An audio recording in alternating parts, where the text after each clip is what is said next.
In a week that's all about strong performances, good or bad, it's appropriate that the film Mr. Burton shows the development of one of the great performers of the 20th century.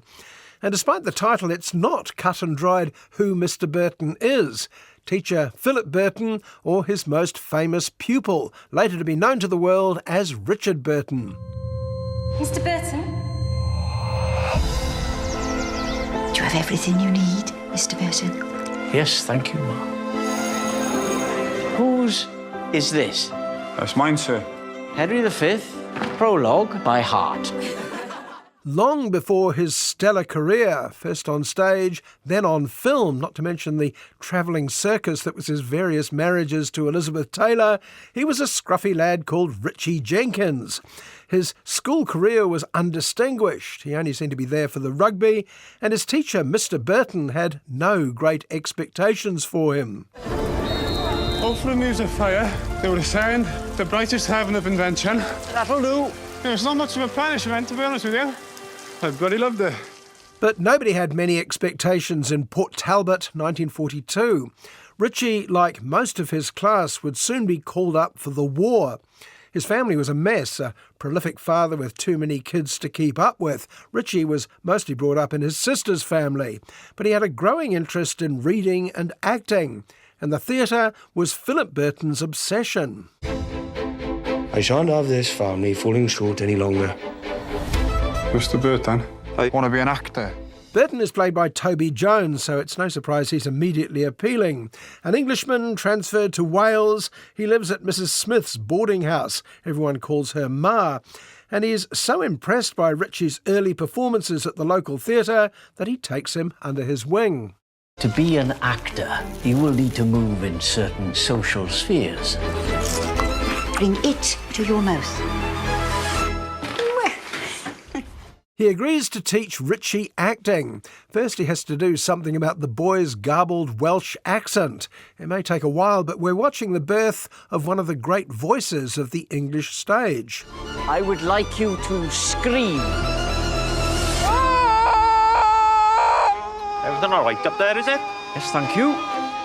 As I say, this is a film about performances, and while Toby Jones and Lesley Manville as Ma Smith are as wonderful as we've grown to expect, all eyes are on the untried centre of the film. Young actor Harry Lawtey is not only unknown to most of us, he's not even Welsh, for goodness sake. Hello, Daddy ni.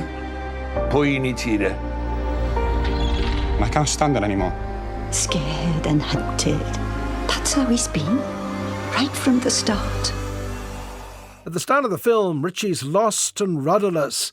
Even his acting is a bit chaotic and undisciplined. And then, just like that, he gets the voice. It's a quite stunning moment that neither we nor Philip Burton see coming. Suddenly, a university scholarship seems not an impossible dream, but somehow achievable. There's a new scholarship to study at Oxford University. The boy's name is Jenkins, yours is Burton. It will inevitably lead to questions. Adopt me. It's at Oxford that Richie Jenkins becomes Richard Burton. With no chance of assistance from his own feckless father, he turns to a new father figure.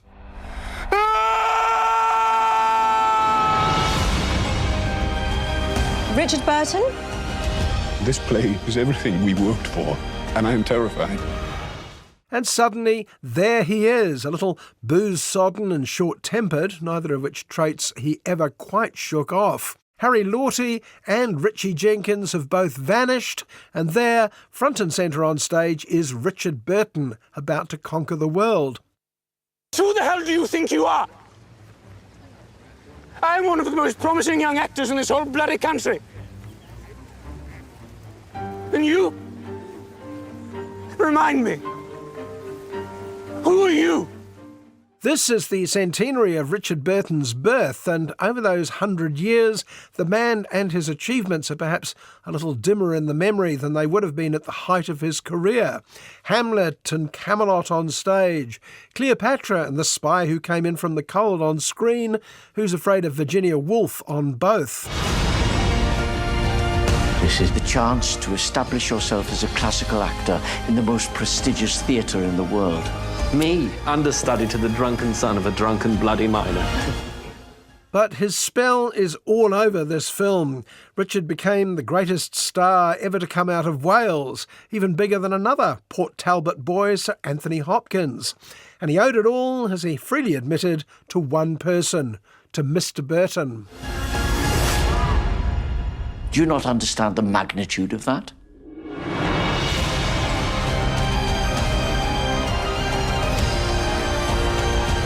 Make something of yourself.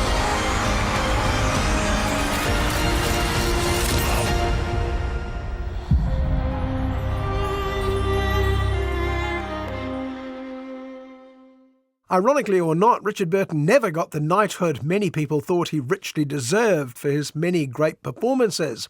His British-born but very American wife Elizabeth Taylor, on the other hand, was made an honorary dame.